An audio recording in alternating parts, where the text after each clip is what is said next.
as we head into the 5th round of the Formula 1 season, some very interesting scenes were shown at the back of the paddock heading into the Canadian Grand Prix. Both US drivers Noah James and Mason Wood were seen discreetly exchanging suitcases between one another. Now, does this sound anything suspicious? Well, according to the drivers and team personnel, they find this very suspicious. Now, Noah James and Mason Wood have both come out and said that the pair of them are great friends, so there should be no story about them simply handing over gifts between one another.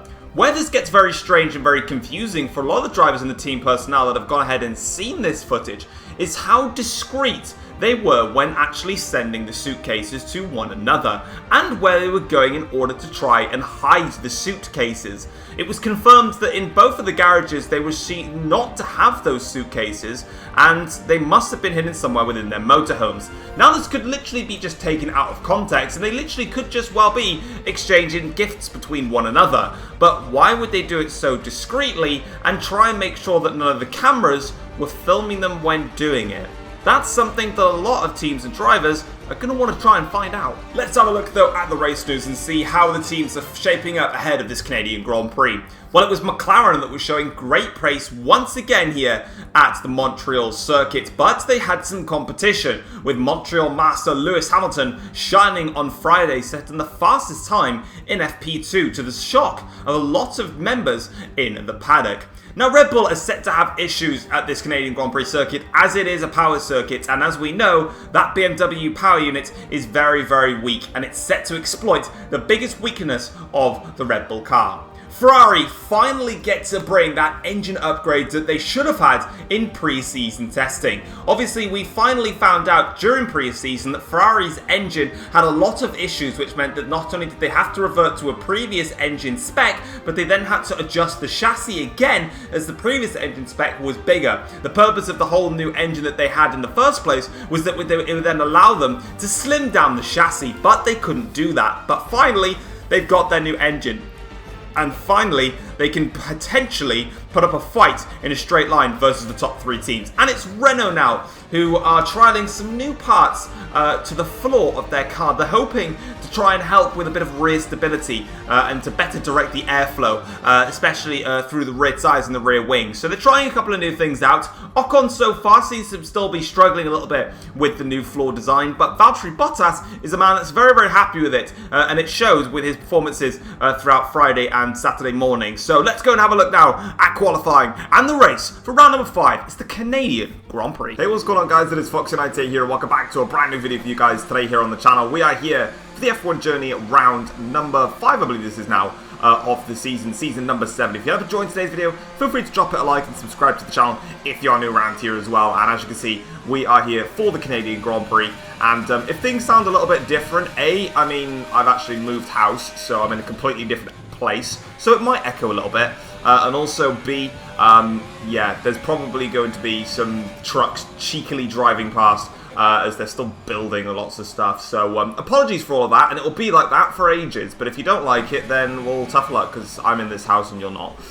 So as you can see then, we're into qualifying here for the Canadian Grand Prix, and our first flying lap was actually good enough to get us P6 on the grid. But we're coming up now onto the back straight here, and as you can see, we're actually losing time now. And this is when I finally figure it out.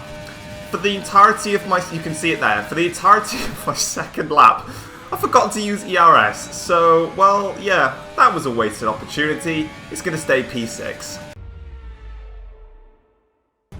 It's round number 5 of the Formula 1 season, and we are here in Montreal for the Canadian Grand Prix. So far this season, we have had 2 wins for McLaren and 2 wins for Jaguar. So here at round number 5, will we see either Jaguar or McLaren take their 3rd win of the season, or could we see another team get their 1st win of the season? Most predominantly Audi, who are yet to actually get a victory. The 2.710 mile circuit is a very short circuit, but it's a very fast circuit, high speed, with plenty of places to get your overtaking done. We should see plenty of action here at Montreal. There should be no issues with trying to follow another car, as there are plenty of DRS zones to get the overtakes done. It's the soft, medium and the hard compound tyres, and despite the weather conditions being rather overcast, we are not expecting to see any of the wet tyre compounds needed for this Grand Prix. We've seen plenty of safety cars this season. Whether we'll see any more is a question that'll be answered very, very shortly. Looking at the starting grid though, it is Lewis Hamilton on pole position for the Canadian Grand Prix ahead of Rees on the front row of the grid. Daniel Ricciardo solidifies McLaren's pace with third on the grid ahead of Sam, who starts in P4. Charles Leclerc starts 5th, with myself starting in P6 for Ferrari. 7th is Sebastian Vettel. Valtteri Bottas with a brilliant qualifying session lines up 8th on the grid. 9th is my teammate Carlos Sainz with Lando Norris dropping down into P10 on the grid. Not a great qualifying session for him, but a great qualifying session for Nick de Vries, who qualifies P11 with Gasly in 12th. Sergio Perez is 13th on the grid with Esteban Ocon lining up 14th for the second Renault car. Max Verstappen solidifies Red Bull's lack of pace with 15th on the grid, and Noah James is 16th. George Russell had a shocking qualifying session and only qualified in P17 with Hulkenberg in P18. Mason Wood qualified in P19, and it's Pascal Wehrlein on the back row of the grid. Alright, so we're on the grid here now for the start of the Canadian Grand Prix, and as you can see, we're starting on the set of the soft compound tyres, and then we'll be moving to 2 sets of the medium compound tyres for the end of the Grand Prix. So as you can see now, we're on the grid here, we've got 4, now 5 red lights here for the start of the Canadian Grand Prix, and it slides out and away we go. And it's not been the best initial getaway, but the second part of the launch was very impressive there. And as you can see now, we're going in towards the first corner. Hamilton leads the Grand Prix. The 2 McLarens sit in behind. We're going to go around the outside of the Jaguar of Sam, and we do just that now, going up into P4, but the Jaguar staying alongside us here, myself and Sam, side by side, but eventually we come out on top, and we can now go through towards the end of the first sector here. Hamilton leads the Grand Prix, building a small advantage now over the McLaren of, I think it's Rees in second place, Ricciardo then in third, we're in fourth, Sam in fifth. Sam getting very close now to the back of us here as we now go through in towards the end of the middle sector here, getting very close there in terms of curbing. I just took a little bit too much curb on the inside piece, and that actually cost me a lot of time now as we break in towards the hairpin, but we break then a bit too deep here in towards the hairpin, struggling on the high fuel to get the car slowed down, but we get a much better exit, obviously, as we would, considering that we went so wide, and Sam there has no chance of fighting that one off. And that was a little bit of a change there with our engine upgrades coming into play. We can actually fight in a straight line, but again we have a horrible run through the last chicane there. We've got to take over to the escape road, and overall it's been a scruffy lap. We had such a good start to this Canadian Grand Prix, and we've thrown it all away, really struggling on the high fuel to get the car slowed down into braking. As I've said before, in qualifying, the car is amazing. You can brake so late with these cars with the mod that I've made. But when it comes to race trim, the first few laps when you're on high fuel, you'll be so surprised on how difficult it actually is to really get the car slowed down, and the amount of energy that you can put through the corners. And we're under pressure again now here, dropping backwards already in this Grand Prix. Vettel now tries to go for it as we go around the outside here, as we go through it towards the chicane. We've been hit by Sebastian Vettel, we're into the wall, and that is a disaster for the start of our Grand Prix. I can't even turn the car around, we'll have to reverse it, spin the car around, but we're down into 20th and last place now. As you can see here, we're going through the water chicane here, and Vettel just makes contact with the rear of our car there. No real instinct to try and attack us there. As you can see now, Vettel there, we gave Vettel plenty of space, but he just decided that he was understeering into my car, and I actually spotted that I had a little bit of front wing damage on the car after that spin. So on to the end of the first lap here, you can see there the front wing end plate is damaged, and unfortunately lap 1, or lap 2 actually, I'm going to have to make a pit stop here and get off these tyres, go onto a set of the medium compound tyres now and fit on a brand new front wing. And this is an absolute disaster for us because we're now all the way stone dead last. We were stone dead last when I was, actually managed to get my car back into the right direction again. But unfortunately for me, it does now mean, of course, that we have got a long race ahead of us. And obviously, we will take inspiration from Sergio Perez in the real-life Formula 1 universe and see what we can do with this. But you can already see that the rest of the field are going towards the hairpin, and I'm in the end of the first sector. So we've got a hell of a lot of work to do. Let's have a look at the race start, though, see what panned out here. So the lights went out. It was actually a good start from myself here as we fly through ahead of them. Hamilton actually got a very nice start as well here, and he thwarted the McLaren attack as both Ricciardo and Rees, I'm sure, were looking to get in front of them. You can see that we get the advantage now against Sam here, going through around the outside in towards turns 3 and 4 now, taking the inside line of the second part of the chicane there. That was nice for us. On board here with my teammate Carlos Sainz now. His start was actually not too bad as well here. So he's alongside Valtteri Bottas on the grid.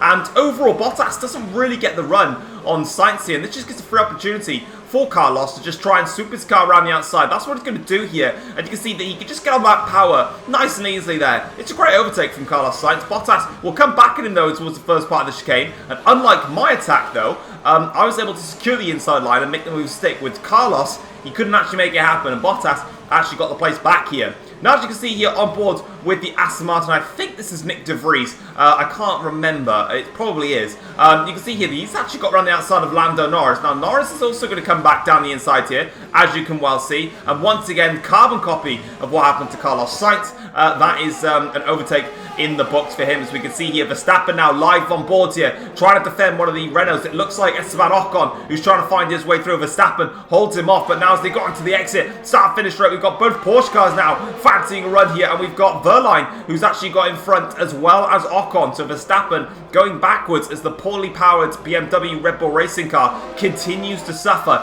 in a straight line. Up ahead though for the race lead now, Lewis Hamilton is under attack here from Reese in the McLaren, who's going to go to the inside line, try and make a move stick here down the inside. Hamilton covers it off nicely though, and that's put Reese on the back foot now against Daniel Ricciardo. The man that won the last Grand Prix in Abu Dhabi is now going to come back at Reese here in towards turns 1 and 2. Round the outside he'll go here on Reese, and that is going to be overtake done for Ricciardo. He's up into second place now, and he has overtaken his teammate Reese, and now Ricciardo has got free range to go and attack that Mercedes. On board now here with, this is Sam, I believe, who has just had his first stop of the Grand Prix. So we're cutting to when the drivers have made their first set of pit stops here. He's attacking the Porsche car of Nico Hulkenberg, and he had to unfortunately take a little bit of a compromised run towards the chicane there, which won't have gone down well with him, but he has in fact made it through. Lap 11 of the Grand Prix now, and we've actually managed to catch up here as we go down the inside of one of the forward cars into the hairpin. We've caught right up now to the back of the pack here. Of course, remember, all the cars did have to make a pit stop in this Grand Prix, so despite the fact we were so far behind, when we were in clean air, I was able to just get my rhythm going. Of course, the first 2 laps we saw, they were just horrible, but I just couldn't get that rhythm going. Eventually, though, once I came out on the set of medium compound tyres, after I think about the 2nd or 3rd lap, really felt in my rhythm, and we were able to just gain time hand over fist over these back markers. And then once they eventually made their pit stops, we closed right up to them here as Sam now gets in front of Valtteri Bottas in the Renault car. He's going to be followed, Esteban Ocon, my apologies, with Charles Leclerc, who follows straight through. So Leclerc and Sam, a little bit of a scrap of their own here as we're back on board now with Daniel Ricciardo and Lewis Hamilton, and also Reese, who's right there in the background. Will Ricciardo go for a move here on Lewis Hamilton for the race lead now into turn 1. Turn 2 is going to be the outside for Ricciardo. It'll favour him in this section of the circuit, and he's going to do it. Ricciardo takes the lead of the Canadian Grand Prix. Lewis Hamilton has been dislodged out front. Reese now will try and find his way through as quickly as he possibly can. Speaking of trying to find his way through, we're on board now here with Reese, who's trying to press on now onto the back of Lewis Hamilton. Let's see what Reese can do in all this as he goes around the outside now of the hairpin. Lewis Hamilton will defend the inside line of the hairpin, and it's a nice overtake here from Reese. He'll get the DRS, and the straight line speed of the McLaren is much more superior to the straight line speed of the Mercedes, and Reese is through, and that is him now comfortably into second place. It's a 1-2 for McLaren, so that's great news for them. For Lewis Hamilton, let's see if he can try and stay with the drivers in front of him. Maybe, maybe not. Lap 16 of the Grand Prix now, and we're still going on these medium compound tyres. I'm having a lot of fun with them, actually. They're doing quite well. We're on board here with ourselves now, trying to attack the Audi of George Russell, who's stuck in a bit of a train here, which is not helping him in the slightest. And for us, that's actually perfect, because it's given us a chance now to come after George Russell, and we'll do just that with a lovely overtake there, sneaking it down the inside on George. Of course, with the DRS train going on, I was really struggling to find an opportunity to make an overtake stick, but we've done it just there. And as you can see now, this is the Ford car of Noah James that swoops around the outside here of George Russell, and Noah is through. Back in front though, the 2 Aston Martins now are going to go into some combat here as De Vries tries to find a way past Sergio Perez now in the 2nd Aston Martin car, and he's going to go side by side with his own teammate. Please, for the love of God, don't make contact. That will really not go down well, but it's absolutely fine. Sergio Perez is now behind Nick De Vries. De Vries goes up a position. Now it's up to me to try and find a way past Sergio Perez. And I seem to have found an overtaking spot that I quite like. And it's right here. Sergio Perez locks up. We'll make the overtake stick. Thank you very much. And we move onwards. Next up is going to be Nick De Vries. We're up into 12th place now in this Grand Prix. We do have to stop again. So that's a little bit of a concern. But what I'm currently doing is I'm stretching these medium compound tyres out here to the point when I don't need to make another stop onto soft compound tyres. I'm pretty much doing an effective as we barge our way past Nick De Vries then. Really taking no quarters in this Grand Prix anymore as pretty much what I'm doing. My strategy in this race, as we see now, Noah trying to attack here, the second Aston Martin car of Perez, but Perez fends off Noah quite nicely. What I'm trying to do here is I am trying to basically convert my entire strategy. So it was meant to be soft, medium, medium. What I'm now trying to do is the 2 laps that I did on the soft compound tyres, that's all I got out of them, or 1.5 laps really. I'm basically trying to now do an effective 1 stop of medium to medium. That's all I'm trying to do now in this Grand Prix. So we're catching up now to the second car here, who I completely avoid, and go straight into the pits to make our second stop of the Grand Prix. Pretty much effectively turning it into my one and only stop here. We're going on to another set of the medium compound tyres. Now my intention is to take these to the end of the Grand Prix, because if I look at the strategy and how we've done as one of the Jaguar cars in front there pits for a new set of tyres, I managed to do 17 laps on my medium compound tyres.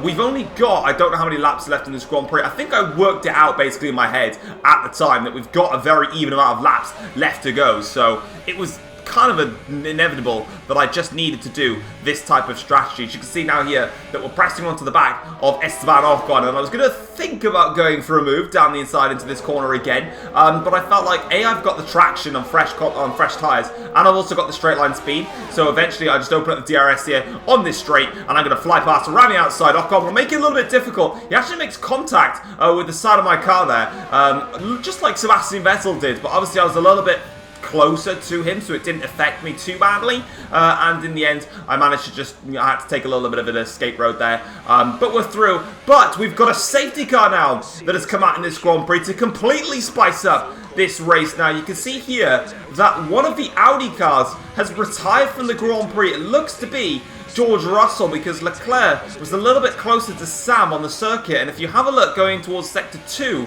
Leclerc and Sam are right next to each other, and we are correct. It is George Russell that is out of this Grand Prix. You can see him pulling over to the side of the circuit. That is his race run and done, but we're back underway then. Lap 23 of this Grand Prix. We're 14th now in this race, because annoyingly, this safety car has just allowed a lot of the field to make their second stops and avoid use the safety car to their advantage, but we're going to go straight around the outside here of Sebastian Vettel. Hey Seb, if you want to make an overtake in Formula 1, that's how you do it, as we go around the outside of Vettel. Next up is Lando Norris, and I like this overtaking spot so much so that I'm going to dive it down the inside, because why the hell not? That's Lando Norris dispatched with. Next up is my teammate Carlos Sainz. Now this move is going to be a little bit tricky, because I want to get past Sainz quickly, because I've got good pace. My problem is though, is I don't want to force my way past Sainz to the point when he may lose out to the likes of Vettel or Norris behind, as we get very close to the back of Sainz. They really dominoed up in that hairpin in terms of the braking point, and that really nearly cost me out, as you can quite clearly see. So now we're on to the back straight here now, and this is what I'm trying to think to myself now. A, I've got great pace, I need to use it, but B, I've got to find a way past Sainz without hurting myself. But crucially, a lot of the cars are coming into the pits right now, so we're now up into 8th place in this Grand Prix. We're back into the points now in this Canadian Grand Prix. After being backwards and last at one stage, we are now up into the points, but lap 26 of the Grand Prix, and this is when I'm now trying to think to myself, I've got to get past Sainz here. I'm losing too much time. The top 5, I think it is now, are pulling too far ahead as we now go for a move down the inside here on Carlos Sainz, trying our best not to compromise him here, so I'm going to give him as much space as I possibly can, and it's a perfectly executed move. Sainz is now right behind me. He'll have DRS on me as well, so I'll have to use the ERS and the overtake to my advantage, but crucially, I've got the slipstream of Esteban Ocon, or actually Bottas, it should be Bottas actually, in front here, so we can use him as a little bit of a buffer to Carlos Sainz. And crucially, you can see there, Sainz has not lost out to Norris, so now we can attack Valtteri Bottas, and we'll go for a move down the inside into turn 1, very close to contact here, but crucially enough, it's compromised Bottas so badly that Sainz has made his way through, and you know what? I'm fine with that. If we can catch up to the rest of the pack together, I can make the hard moving overtake, should we say, And all Sainz has got to do is just follow me. We're back on board now with the front of the field here. Lewis Hamilton got back in front of Reese during the pit stop phases, but Reese says absolutely no, and he retakes second place to make it a McLaren 1-2 once again. As we now press on with the lap 28, we've got a yellow flag though for one of the Red Bull cars in the background there. Will that trigger another safety car? You bet it will. It's a second safety car now in this Grand Prix, and the temptation to pit for a set of soft compound tyres was real. I'm not going to do that though. Verstappen is the man that is out of this Grand Prix. That Red Bull car is A, slow, and B, unreliable. The worst combo that you could possibly have in a race. But we're ready then. Lap 30 of this Grand Prix. We are 6th place. Where can we end up once this race finishes? Let's get back underway and see what we can do. Green flag racing, and we're going to catch up to the back of Charles Leclerc and the Audi, who's on the hard compound tyres. Not the tyres you want to be on, especially because they'll be cold in this race. And through turn 1, look what's happened. It's a carbon copy. Sainz gets his way through as well. We're up into 5th place. It's 6th for Sainz at the moment. So far, it'll be Ferrari's best result of the season in terms of just overall positions. Obviously, I'm in P5, Sainz is P6. I don't think Sainz has actually got any points yet. He might have got points in the last race, I actually can't remember. But now we're trying to attack Sam here in the Jaguar. We've got great pace. You can see that we set personal best first and middle sector, trying to find some performance. Both the McLarens have bolted away up front. Now we've got ourselves in a scrap here for the final podium place. Sam has got DRS and Hamilton. Hamilton now is trying to fend off Sam, and then we're trying to get onto the back of him, as you can see now, going in towards the hairpin. We're going to go for it. A very late lunge on Sam. It's a super late lunge, and this time now we've got it done on Sam, but he's going to have a great run here with DRS. This is absolutely not the place that I really should have gone for this overtake, but I really wanted to get it done now. DRS is going to be enabled for the pair of us. The engine upgrade to the Ferrari, doing everything we can, getting closer and closer to not losing that position to Sam, and we've done just that. We're through now. One more lap to go in this Canadian Grand Prix, and we're up into 4th place, recovering beautifully from what has been a horrid race in general, but a fantastic comeback from us. But now you can see here, we need to keep pressing onwards. McLaren are 1 and 2. Lewis Hamilton is up ahead in 3rd place. If I can absolutely nail everything on this lap, I might have a chance at attacking Sam. Personal best in the 1st sector, but we go in deep in towards that corner. That really didn't help us out. Sam gets a much better run. He's going to use his ERS on this portion of the track. This is a bold place to try and go for it, but he's got the DRS now round the outside for Sam. We'll cover that one off and shove him wide, and that's the inside line defended. Now Sainz here is going to have a look at Sam on the last lap off the Grand Prix. Sainz now towards the outside line. The Ferrari working well for Sainz here today as he goes around the outside of Sam. Will he make this one stick? Not quite, but he's still side by side now, crucially, with Sam. Onto the back straight we go. Let's see what he can do now as Sainz opens the DRS. Sam's got DRS now on this back straight here.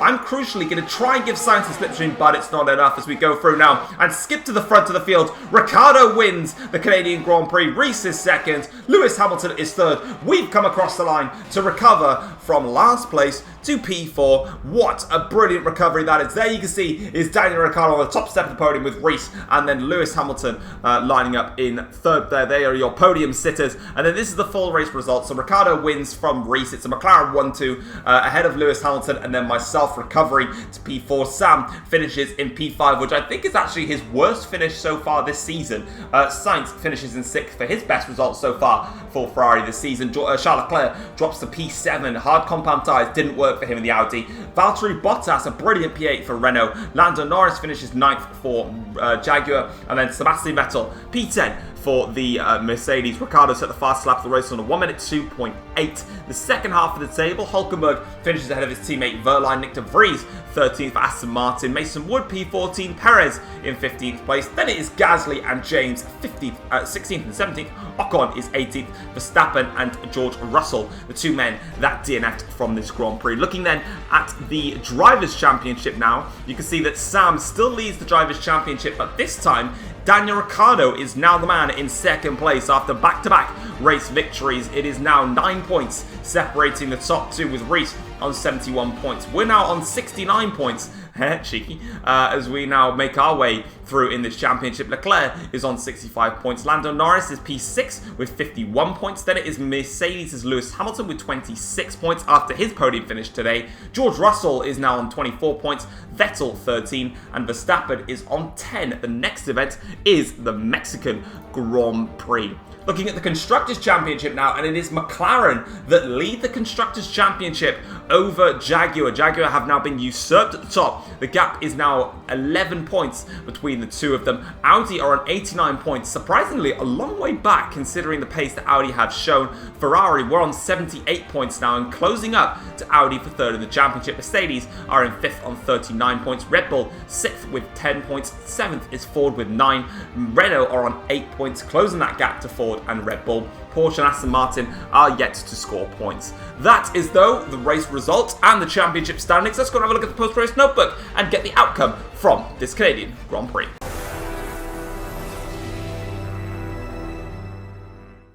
Taking a look at the post-race notebook then for the Canadian Grand Prix, Daniel Ricciardo managed to fend off Rees and Lewis Hamilton to claim victory here at the Canadian Grand Prix and make it back-to-back wins for the Aussie. And McLaren managed to claim their first 1-2 of the year, really solidifying themselves as genuine title contenders. Now, Charles Leclerc was left angry with Audi's strategy. During the race, in the final stint when we had 2 safety cars, Charles Leclerc was put onto the hard compound tyres. Leclerc stated that he didn't have any issues with the Audi's tyre wear during the Grand Prix. Canada can be a tough one for tyre wear, but it's easily manageable. But unfortunately for him, during the safety car restarts, he could just never get the temperature back into his tyres, and he fell down the order with everyone else being on the medium compound tyres. Now, Tom was left very frustrated with Sebastian Vettel after their crash on lap 2 of the Canadian Grand Prix. Tom and Vettel were going side by side towards the end of the middle sector when on the outside Tom left the space for Sebastian Vettel, only for Vettel to understeer into Tom and cause him to spin and hit the wall. This resulted in Tom having to make a pit stop and convert into an effective one-stop race and fight his way back. In fairness to Tom, he did manage to get himself back up into 4th place, but Tom was still unhappy with Sebastian Vettel and was also unhappy with the stewards that they decided not to penalise Vettel for this incident. He says that he wants this looked at further and has spoken to Sebastian Vettel behind closed doors. Valtteri Bottas was pleased with his drive in the Canadian Grand Prix. Of course, Renault had brought some new parts to the floor for this weekend. It seemed to be helping Bottas. It wasn't really helping Ocon too much, but nonetheless, Bottas made it count. When he said that he had the pace, he proved it, and he went ahead and got himself a good amount of points to close up on Ford and Red Bull in the championship. But that is it for round number 5 of the Canadian Grand Prix. Next time out, heading over to the Mexican Grand Prix. So let's see you guys then, and I'm out. Take care all.